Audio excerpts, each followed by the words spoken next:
ஹொசூர் அருகே மாரச்சந்திரம் பகுதியில் தொழிற்சாலை பயன்பாட்டிற்காக கார்பன் டை ஆக்சைடு வாயு உற்பத்தி செய்யப்படும் நிலையத்தில் அதிக அழுத்தம் காரணமாக ராட்சத கொள்கலன் வெடித்ததில் மின்கம்பங்கள் கட்டடங்கள் சேதமடைந்திருக்கின்றன.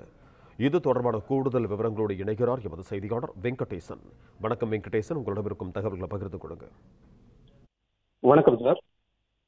ஓசூர் அருகே மாரச்சந்திரம் பகுதியில் செயல்பட்டு வந்த தனியார் கேஸ் நிறுவனத்தில் இன்று காலை ஏற்பட்ட CO2 கேஸ் சிலிண்டர் வெடிப்பு சம்பவம் பெரும் பரபரப்பு ஏற்பட்டுள்ளது. மத்தமகிராம் பகுதியைச் சேர்ந்த ரகு என்பவருக்கு சொந்தமான ஸ்ரீவாரி கேஸ் கம்பெனி கடந்த 2 ஆண்டுகளாக இயங்கி வருகிறது. இந்நிலையில் இன்று காலை சுமார் 8 மணி அளவில் 10,000 லிட்டர் கொள்ளளவு கொண்ட CO2 கேஸ் சிலிண்டர் திடீரென வெடித்ததாக கூறப்படுகிறது. இந்த வெடிப்பின் தாக்கம் மிக அதிகமாக இருந்ததால் அங்கிருந்த குடோன் கட்டிடம் கடுமையாக சேதமடைந்து சிதறியது.